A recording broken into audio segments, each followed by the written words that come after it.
Hello my dear students, in this lecture we are going to see one previous year GATE numerical which was asked on linear cycle. This question was asked in GATE 2007 for 4 marks.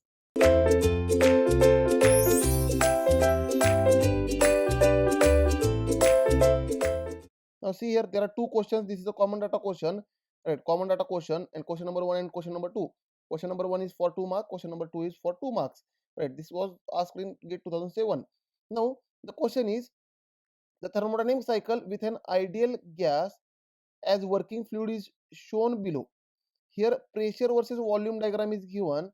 1 to 2 you can see it is a constant pressure process and volume is decreasing means constant pressure heat rejection. Now 2 to 3 is constant volume is shown, that and pressure is increasing means 2 to 3 is constant volume heat supply, and 3 to 4 is you can see reversible adiabatic expansion process. It is a 3 process cycle, means it is a linear cycle. In linear cycle, the heat is rejected at constant pressure, heat is supplied at constant volume, and there will be a reversible adiabatic expansion, and there is no compression. That means it is a 3 cycle process. It is used in pulse jet engine. Therefore, we can say it is a linear cycle that we have seen in our theory lectures. Now, question number 1 is, the above cycle is represented on TS plane as, means for this cycle we have to draw temperature versus entropy diagram. So to draw temperature versus entropy diagram, it is very simple. You must know the basic concepts from the entropy topic, right? And second question is, if the specific heat of working fluid are constant, means Cp and Cv are constant, and the value of specific heat ratio gamma is 1.4. Here gamma is given 1.4. For the cycle gamma is given 1.4. Then what is the percentage efficiency? The thermal efficiency in percentage of the cycle is, now they are asking what is the efficiency of cycle in percentage, right? That we have to answer here. Options are given. Now for PV and TS diagram also they have provided options. Now let us find the solution. Now if you draw temperature versus entropy diagram, this pressure for this pressure versus volume diagram, TS diagram, in this TS diagram, process number 1 to 2, can you say it is constant pressure heat rejection? Now during constant pressure, whenever heat is rejected, entropy decreases, temperature decreases. Therefore the process will be like this: 1 to 2, 1 to 2, 1 to 2, constant pressure heat rejection, right?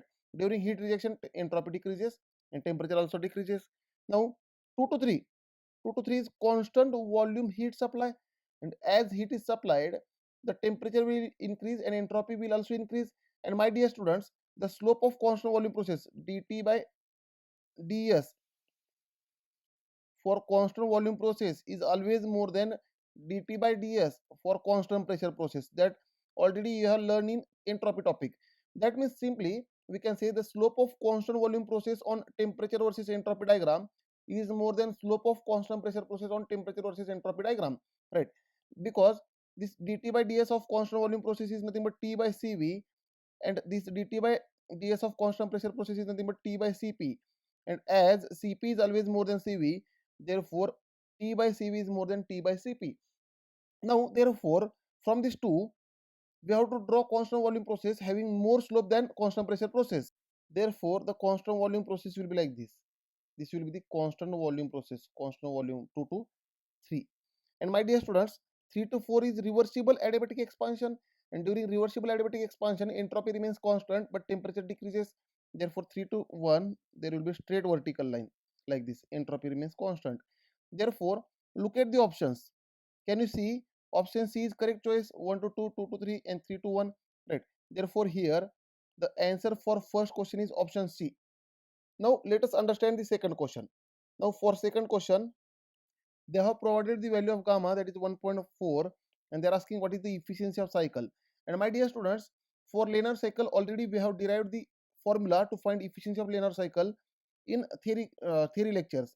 The efficiency of linear cycle, efficiency thermal of linear cycle is nothing but 1 minus the formula I am writing here, gamma into in bracket rp raised to 1 upon gamma minus 1 divided by rp minus 1. This is the formula where this rp is nothing but a pressure ratio.